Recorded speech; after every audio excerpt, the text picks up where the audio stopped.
오늘 함께 나눌 말씀은 고린도후서 4장 18절입니다.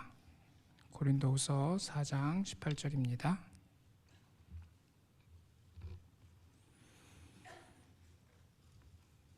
신약성경 290쪽입니다. 18절 한 절 같이 봉독하겠습니다. 우리가 주목하는 것은 보이는 것이 아니요 보이지 않는 것이니 보이는 것은 잠깐이요 보이지 않는 것은 영원함이니라. 아멘. 네, 우리 서로 인사 나누시겠습니다. 무엇을 바라보고 있습니까? 네, 인사가 좀 이상하죠? 네, 오늘 제목이 그래서 그렇습니다. 네, 오늘 우리가 주목하는 것이 무엇인지를 생각해 보려고요. 네, 오늘 고린도후서 4장 18절 말씀을 우리가 보았는데요.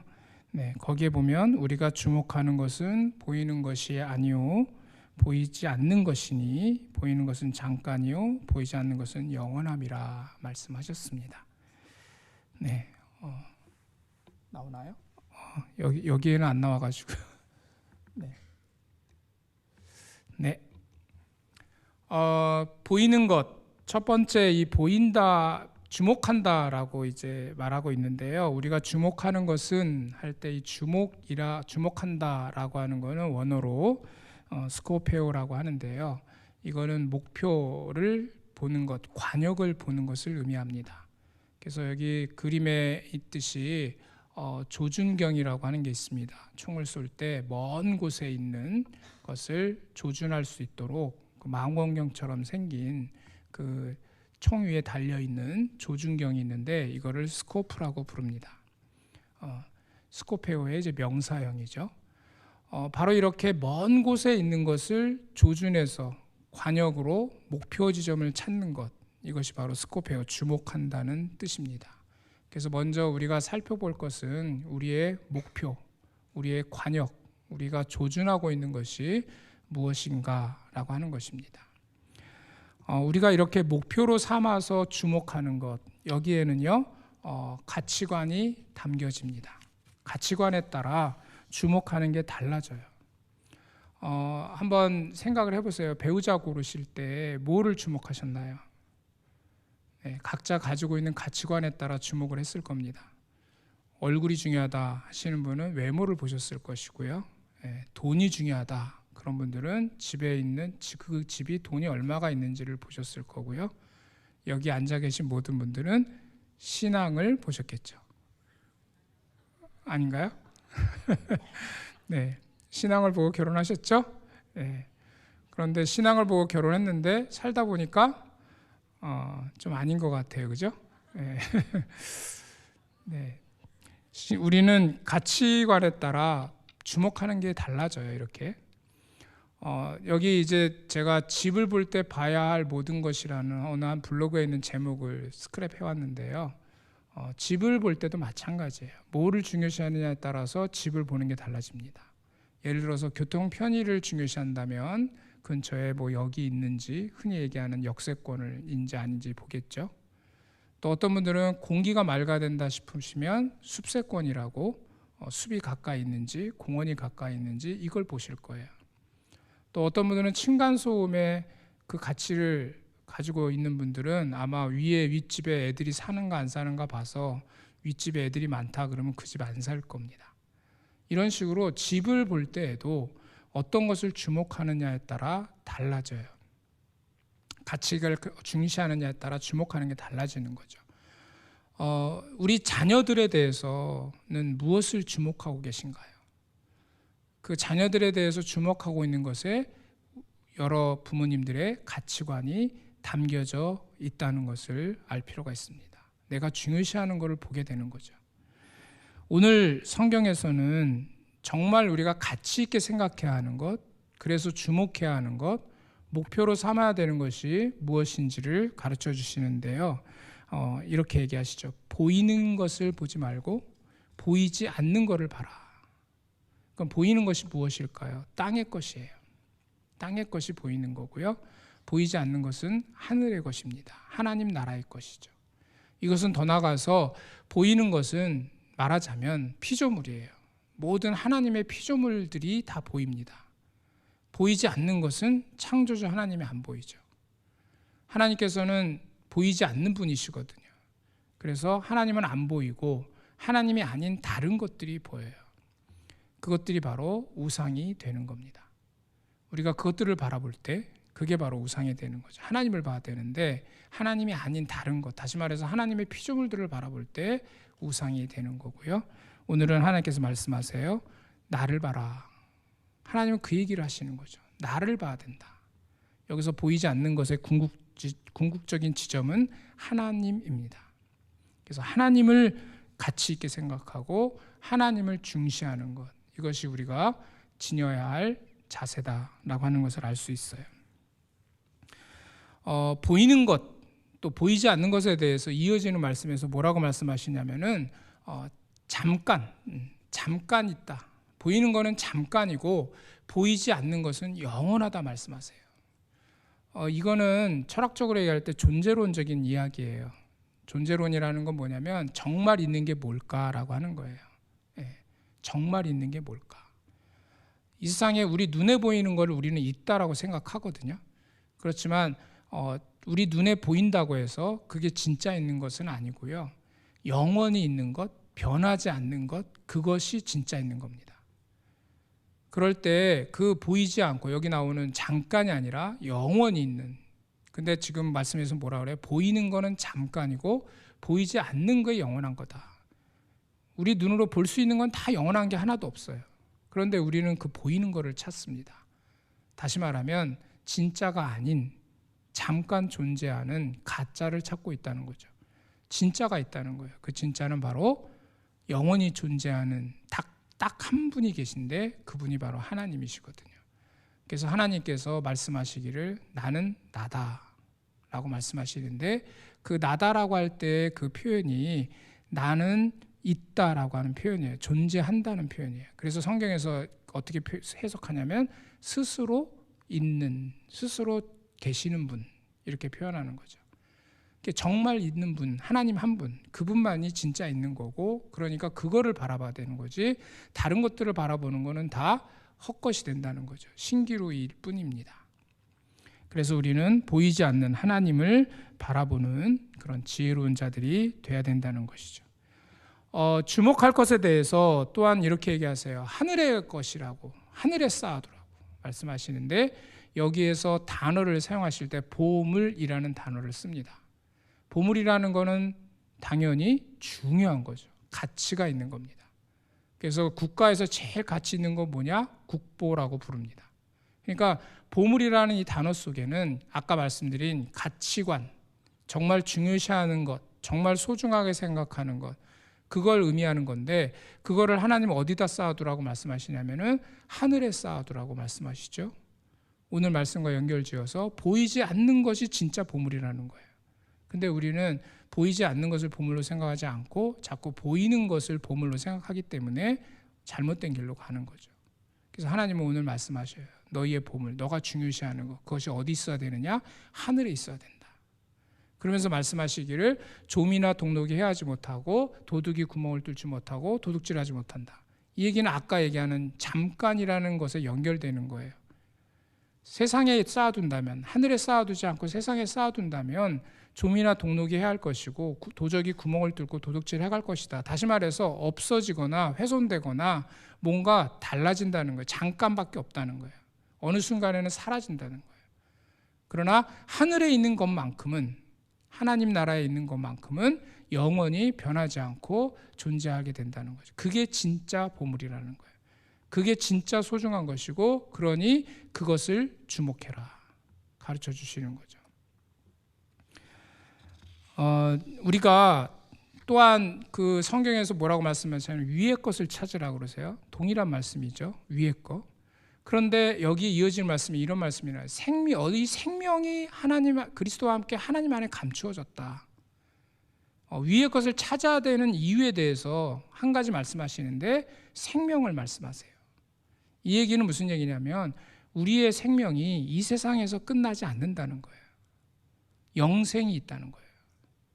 여러분, 우리는 이 세상의 삶이 다라고 생각하고 그래서 그 착각에 의해서 이 세상의 것들에 주목을 하고 이 세상 것들을 목표로 삼고 추구해 나갑니다.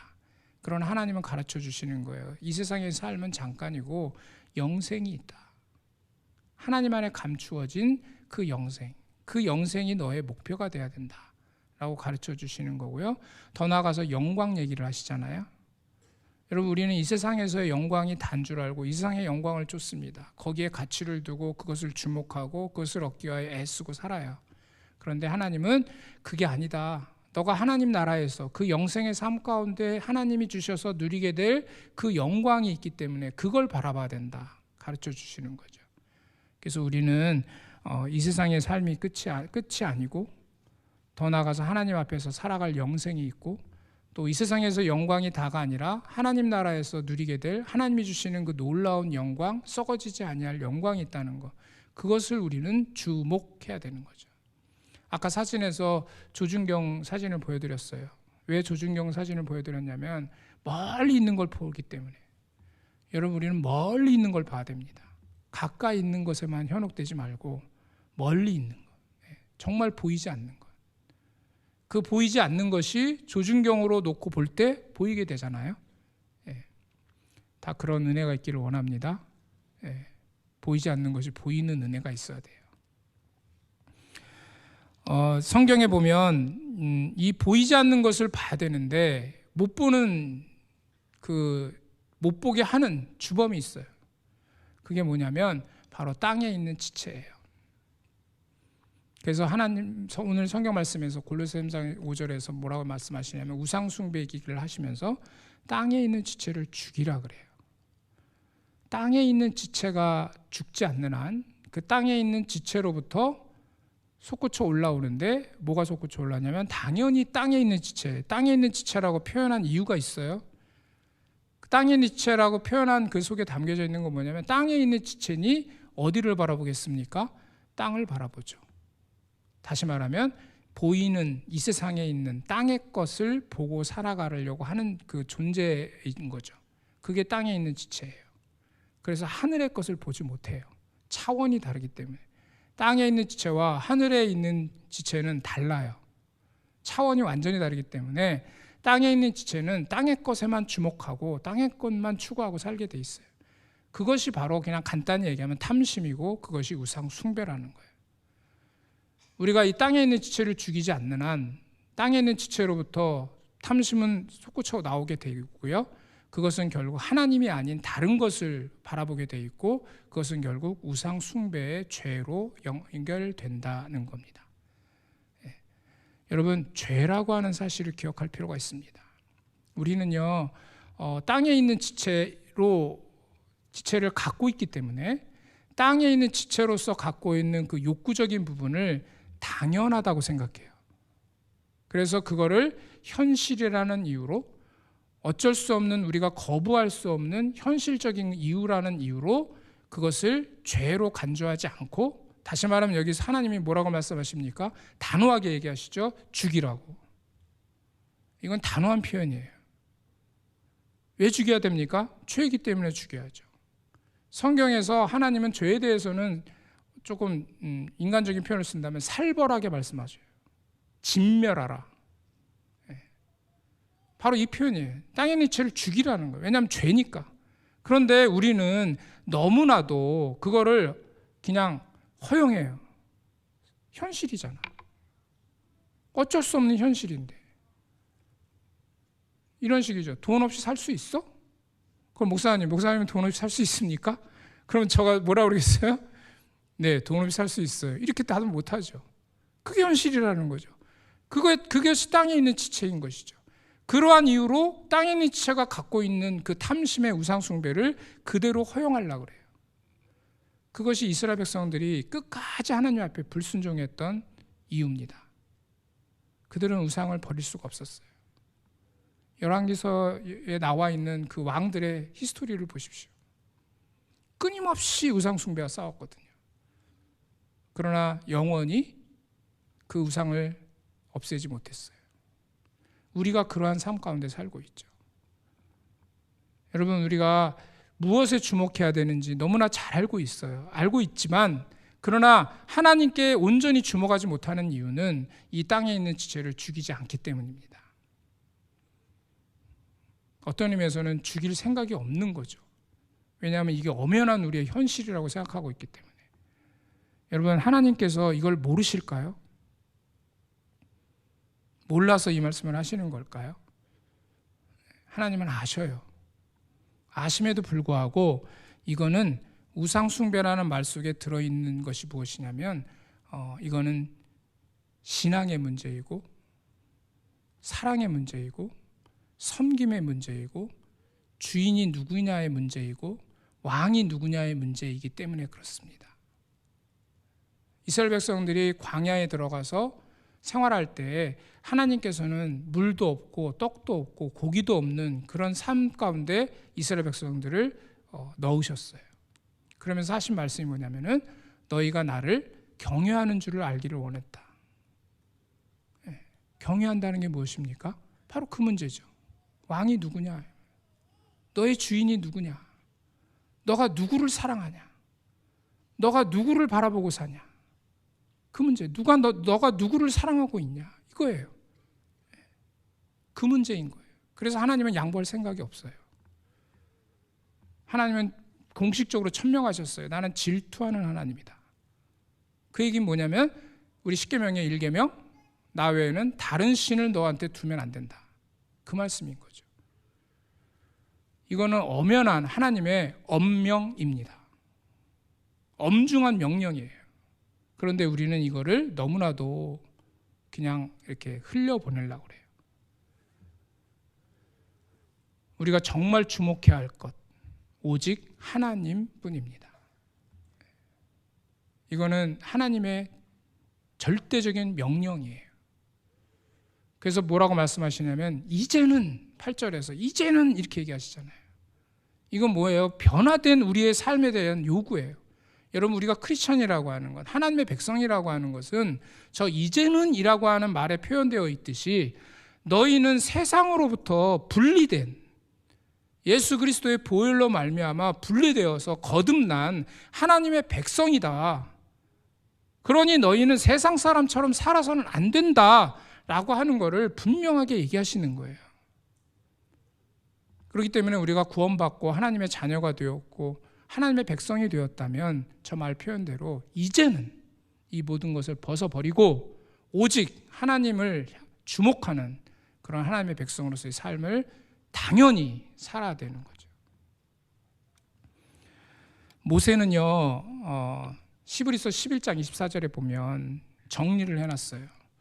우리가 출애굽기에 나와 있는 모세의 삶을 보면 이 말씀이 잘 이해가 안 될 수도 있어요.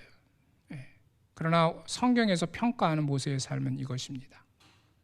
바로의 공주의 아들이라 칭함받기를 거절했다.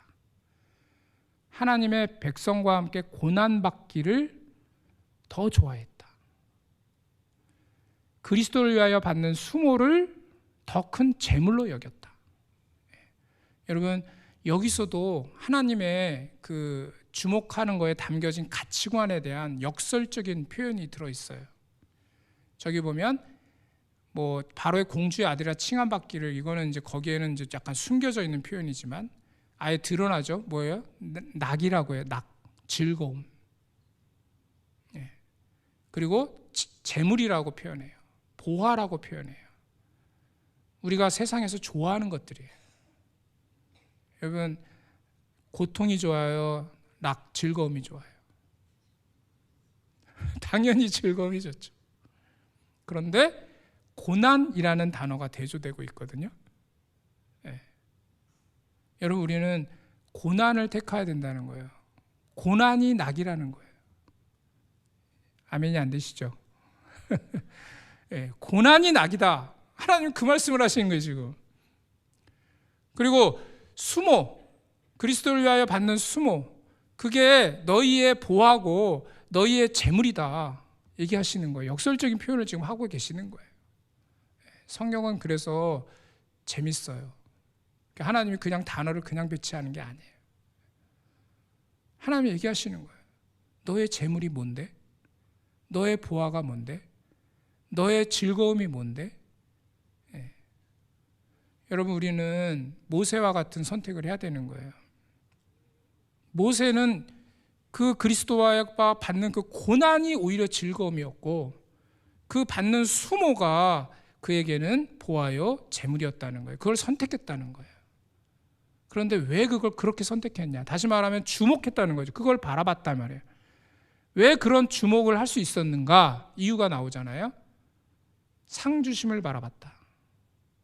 상을 바라봤다는 거예요. 상을 주목했다 이 말이죠. 영생에, 아까 말씀드렸던 영생에서 영광받을 그 상을 바라본 거예요. 네. 또 말씀하시죠. 보이지 아니하는 자를 보는 것 같이 하여 참았다. 하나님을 봤다는 거죠. 여기 보이지 않는 자가 바로 하나님이시잖아요. 여러분, 우리가 하나님이 주실 상, 하나님을 바라보지 않는 한 저런 선택을 할 수가 없는 거예요. 네. 다르게 얘기하면 우리가 저런 선택을 하지 않는다? 라고 하는 건 뭐냐면 하나님이 주실 상을 바라보지 아니하고 하나님을 바라보지 않는다 라고 하는 것을 드러내는 거죠. 다시 말하면 우리가 주목하는 게 딴 데 있다 라고 하는 것을 드러내는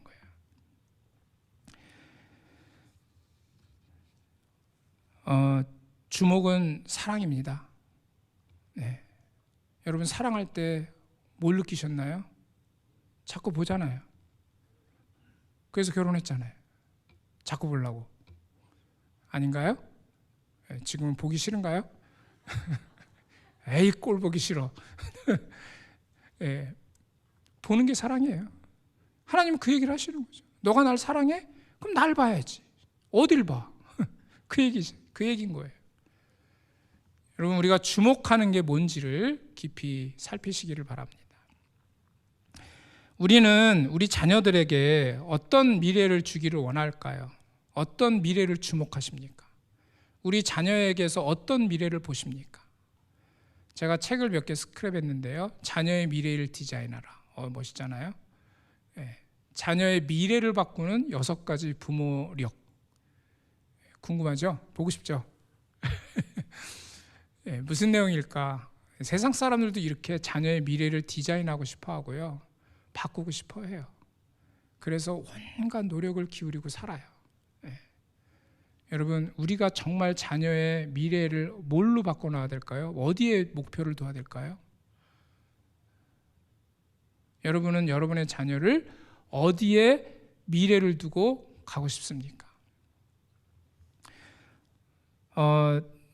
성경에 보면은요, 하나님께서 그 에레미야 29장 11절에 이런 얘기를 하세요.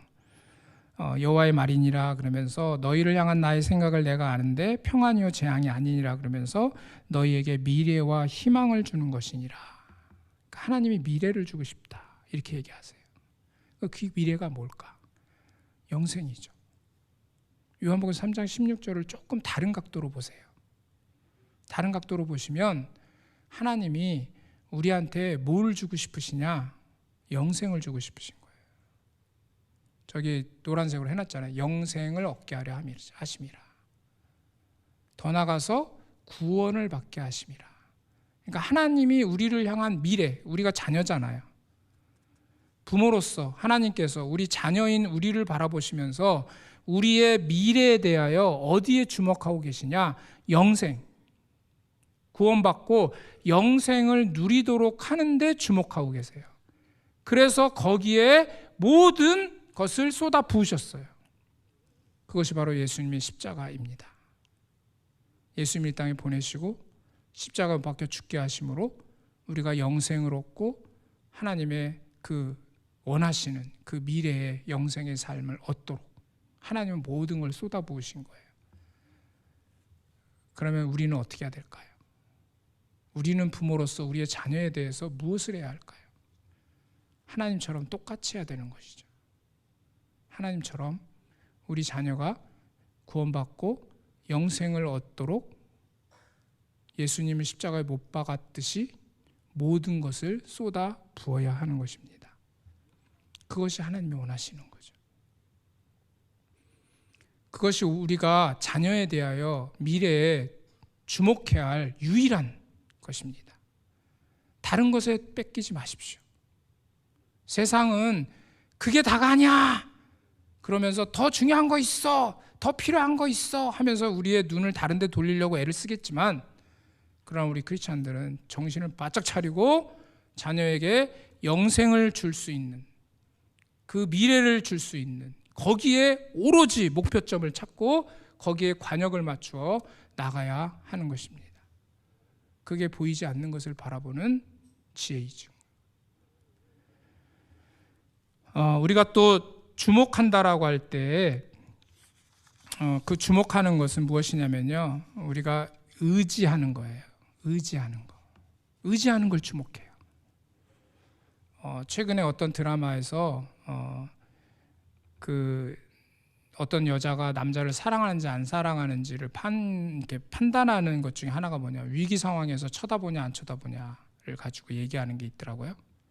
그러니까 위기 상황이 딱 왔을 때 그 남자를 딱 쳐다보면 그 남자를 사랑하는 거래요. 여러분은 위기 상황에서 어디에 주목하십니까? 우리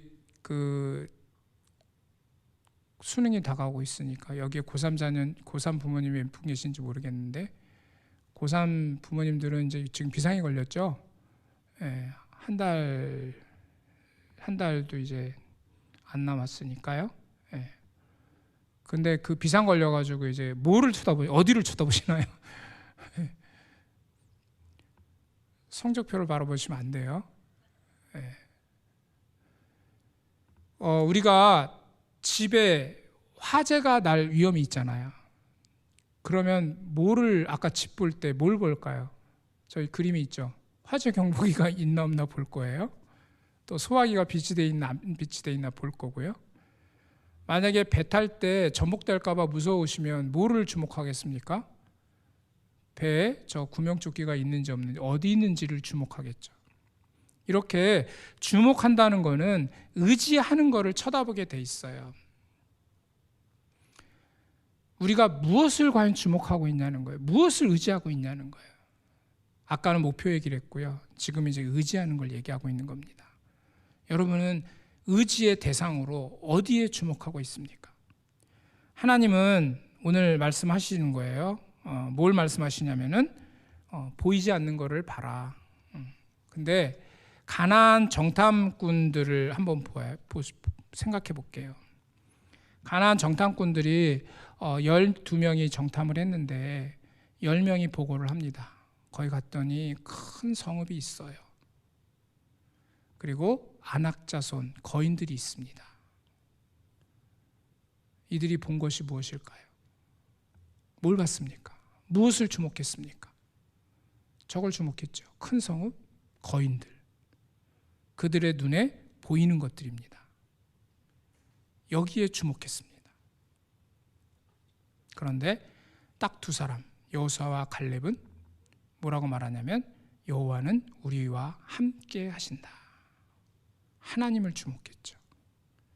보이지 않는 하나님이에요. 이렇게 달라요. 보이는 큰 성읍, 안악자손, 거인들을 본 사람과 보이지 않는 하나님을 본 사람이 다르다 말이에요. 우리는 둘 중에 하나입니다. 보이는 큰 성읍, 안악자손들을 보는 사람이 될 것인지, 보이지 않는 하나님을 보는 사람이 될 것인지, 둘 중에 하나인 거죠. 무엇을 의지했습니까? 그들은 성이 크냐 작냐, 우리가 진짜 신체가 크냐 작냐를 본 거예요. 그러니까 뭐가 보여요? 자기 메뚜기죠. 그래서 메뚜기 같다고 얘기하잖아요. 네. 여러분, 우리의 자녀들이 메뚜기처럼 보이는 분 있나요? 아침에 웃었는데 여기 오후에는 안 웃으시네. 네. 여러분, 우리의 자녀들이 메뚜기처럼 보이면 안 됩니다. 네. 성적표를 받아봤는데 우리 아이가 9등급 이러면은 아이고 큰일 났구나.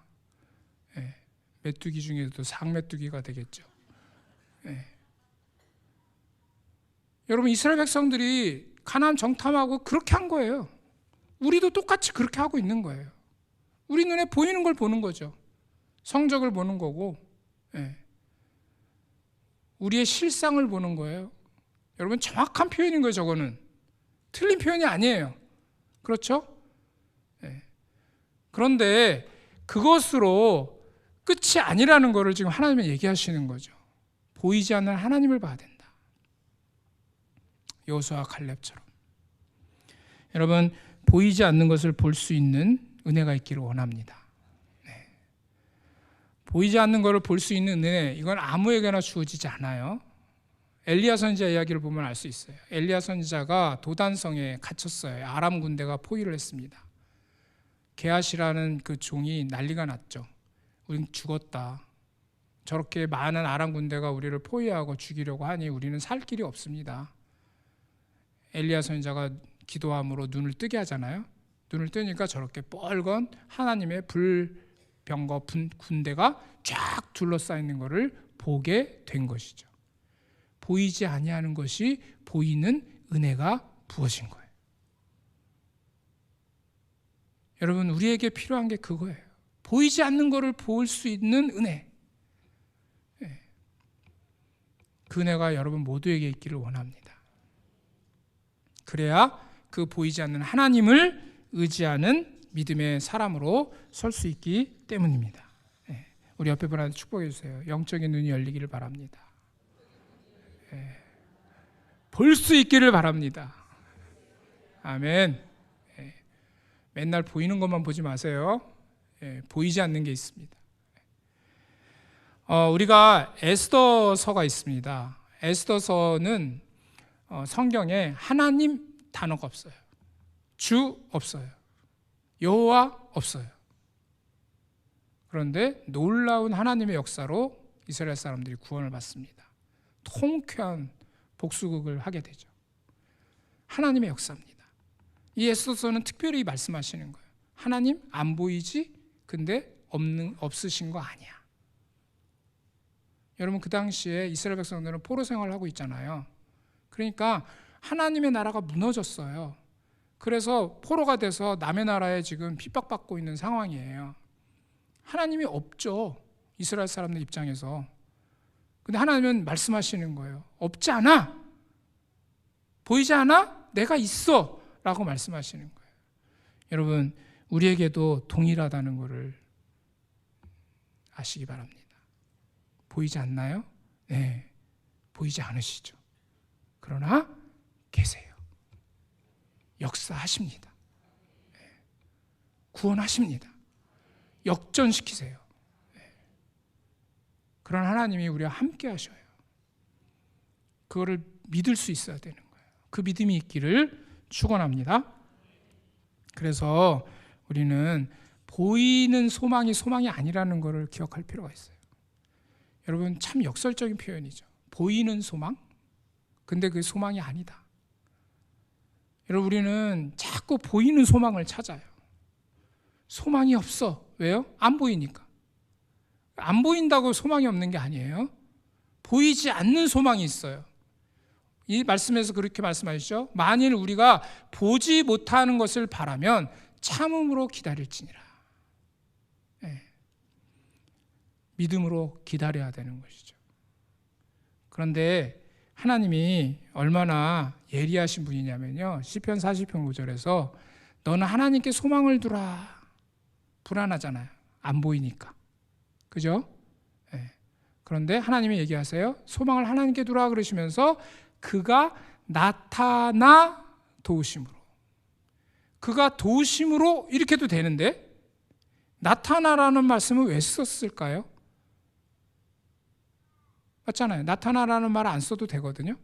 그냥 그가 도우심으로 말미암아 내가 여전히 찬송하라 이렇게 해도 되는데 거기에 나타나 이 단어가 들어가 있어요. 오늘 우리가 다루고 있는 주제와 관련된 내용이죠. 보이지 않으시기 때문에. 보이지 않으니까 불안하죠. 불안해서 지금 걱정이 태산이에요. 근데 하나님께 소망을 두라 그래요. 그러면서 뭐라고 말씀하시는 거냐면 너가 지금은 보이지 않지만 때가 될 때 보이게 될 거야.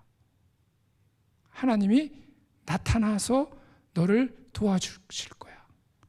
그때를 너는 기다려라. 불안해하지 말고. 그래서 여러분, 우리에게는 소망의 인내가 필요합니다. 소망의 인내. 이 소망의 인내라는 거는 참 어려운 말입니다. 소망이 진짜 있다면 인내할 필요가 없어요. 맞죠? 소망이 없는 것 같으니 인내가 필요한 겁니다. 그러니 보이지 않는 소망, 소망 같지 않은 소망, 잘 모르겠는 소망, 명확하지 않은 소망, 그 소망을 꽉 붙들고 인내하는 믿음의 싸움이 필요한 거죠. 하나님도 아시는 거예요. 그래서 그 불확실한 것 같은 소망, 확실하지 않은 것 같은 그 소망, 보이지 않아서 답답한 그 소망, 그 하나님께 둔 소망, 그 소망을 붙들고 인내하라. 하나님이 때가 되면 나타나서 널 도우실 거야 라고 말씀해 주시는 겁니다. 그러면서 그 인내가 필요하기 때문에 잠잠히 하나님만 바라라 그래요. 여기 잠잠이란 표현 속에는 이 참음으로 인내하고 기다리는 시간이 필요하다는 의미가 들어있는 거예요. 그래서 그 시간 잠잠히 하나님을 바라고 기다려라는 거예요. 소망이 하나님께 있다는 겁니다. 그러면서 하나님만 바라라 그랬어요. 다른 거 의지하지 마세요. 하나님만 의지하고 나아가야 돼요. 그래서 뭐라고 말씀하시냐면 사람들은 병거를 의지하고 말을 의지한다. 그런데 하나님의 이름을 자랑해야 된다라고 가르치잖아요. 여러분, 우리가 병거, 말이라고 하는 단어 속에 들어있는 세상에서 필요한 것들 수없이 있습니다. 병거 있어야 돼요. 말이 있어야 돼요. 그러나 하나님만 있으면 된다. 말이 안 되는 것 같은 거예요. 여러분, 그 믿음의 싸움을 싸우셔야 돼요. 네. 다시 여러분께 묻고 싶습니다. 하나님만 있으면 되나요? 네. 정말 아멘이 돼야 되는데 그게 잘 안 되는 게 문제인 거죠. 그래서 우리 잘 알고 있는 여기 골리앗, 다윗 이야기가 있어요. 다윗이 지금 사울의 옷을 입고 있습니다. 입혀준 거죠. 필요하다고 생각해가지고. 옆에 과외를 열심히 시키는 그림이 그려져 있습니다. 똑같은 거예요. 다윗한테 사울의 옷을 마구마구 입히는 거예요. 그냥. 칼도 필요하니 칼도 주고, 갑옷도 필요하니 갑옷도 주고, 투구도 필요하니 투구도 주고. 그러면 혹시 이길 수 있지 않을까? 여러분 한번 상상해 보세요. 사울이 다윗을 내보낼 때 이길 수 있을 거라고 몇 퍼센트 이길 거라고 생각했을까요?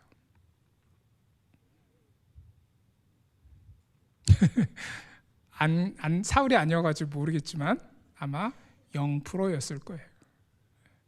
그럼에도 불구하고 저렇게 입히고 있잖아요. 우리 세상의 부모들은 우리 애가 서울대, 여기 서울대는 서울에 있는 대학이도 아니고 수도권에 있는 대학이에요. 아시죠? 진짜 서울대가 아닙니다. 서울에 있는 대학 갈 확률을 몇 프로라고 생각할까요? 네, 아마 사울왕 심정하고 비슷하지 않을까요? 골리앗 장군 그 거인을 앞서가 나가는 그 조그만 다윗이 아이고 불쌍하구만, 얘가 과연 이길 수 있을까? 그러니 한번 해볼 때까지 한번 해보자. 그래서 칼도 주고 갑옷도 입히고 이랬던 거 아니겠어요? 그러니까 그런 일을 우리는 자녀들에게 하는 거죠. 그걸 주목하는 거예요. 그걸 의지하려고 하는 거예요. 그런데 여러분, 다윗은 그렇게 이기지 않았거든요. 다윗은 뭘로 이겼나요? 물맷돌 답을 얘기하신 분 틀렸어요. 네, 물맷돌로 이긴 게 아니에요. 물맷돌은 그냥 도구로 사용됐을 뿐이고요. 물맷돌이라고 답을 하시려면 성경이 고쳐져야 돼요. 어떻게 고쳐져야 되냐면 다윗이 나갈 때 성경에 써 있어요. 하나님이 친절하세요. 정답을 알려주시려고. 그래서 다윗이 나갈 때 야, 너는 칼과 창으로 나한테 나오지만 나는 이 물맷돌로 나갈 거야! 이러면서 나갔어야 되는 거예요. 그런데 다윗은 그렇게 얘기하지 않았거든요. 여호와의 이름으로, 살아계신 여호와의 이름으로 난 나간다. 물맷돌로 나간 게 아니에요. 하나님이면 됩니다. 우리는 여러분 성경을 통해서 확인하고 있으면서 우리는 그거를 못 믿어요. 예. 그리고 한없이 사울처럼 하는 거예요. 아이고 저 골리앗 우리 다윗 상대가 안 되는데 어쩌면 좋으니, 그러면서 뭐를 입히면 될까, 뭐를 손에 쥐어주면 될까 하고 애를 쓰는 거죠. 예. 그리고 그나마 크리스천이 한다고 하는 게 이제 물맷돌을 주는 거예요. 물맷돌도 의지 대상이 되면 아웃입니다. 만약에 다윗이 이 물맷돌이 날 구해줄 거야 그러면서 던졌으면 안 맞았을 거예요. 예. 여러분 오직 하나님이십니다. 네. 이거는 너무 어려운, 현실로 볼 때 너무 어려운 얘기인 것 같지만 진리예요. 하나님만이 우리의 구원이십니다. 그래서 하나님 얘기하시는 거죠. 너는 다른 거 주목할 필요 없어. 하나님만 주목하면 돼. 여러분 그래서 뭐가 중요하냐? 하나님과 동행하며 사는 게 중요한 거예요. 하나님만이 우리의 구원이시고 전부이시기 때문에. 네. 그래서 여러분 우리 자녀들을 어떻게 만드시면 돼요? 답이 있잖아요. 네. 하나님과 동행하는 자로 만들면 되는 거예요. 네. 아멘이 없네요. 네. 다른 거 걱정할 필요 없어요. 하나님과 동행하는 자로 만들면 돼요. 네. 거기에 승부를 거셔야 돼요. 자꾸 다른 거 보지 마시고. 예. 사탄은 끊임없이 속삭일 거예요. 야, 니네 자녀가 수학이 엉망이야. 니네 자녀 성적이 엉망이야. 그러면서 계속 속삭일 거예요. 사실이죠. 사실이지만 거기에 휩싸일 필요가 없는 거예요. 오직 하나님과 동행하는 자로 만들기에 집중하셔야 되는 거예요. 그러면 나머지는 하나님이 알아서 다 하시는 거예요. 감사하게도 우리 와우리 교회 우리 기독학교라는 기독학교가 있습니다. 예, 너무 잘 아시겠지만 제가 여기 와서 한 2년 지내보니까요, 모르겠어요. 제가 섣불리 판단하는 건지 모르겠는데 우리 기독학교가 얼마나 귀한 학교인지를 조금 모르시는 것 같아요. 아닌가요? 우리 옆에 분한테 한번 물어보세요. 기독학교의 가치를 알고 있니? 한번 물어보세요. 제가 이 말씀을 드려서 쑥스럽긴 하지만, 네, 저는 뭐 사실 아시다시피 여기 온 지 2년도 채 안 됐잖아요. 그런 입장에서 말씀을 드립니다. 여러분 정말 귀한 학교입니다. 제가 여기에 교목이고 교장으로 있어서 말씀드리는 게 아니에요. 와서 정말 감사한 일이구나. 이 와우리 교회에 뭐 누구는 와가지고 서울 사람들 와가지고 여기 촌이라고 이렇게 약간 그런 소리도 하던데, 그럼에도 불구하고 이 교회 우리 기독학교라는 기독학교가 세워져서 이렇게 귀한 사역을 감당하고 있다는 건 정말 감사해야 될 일입니다.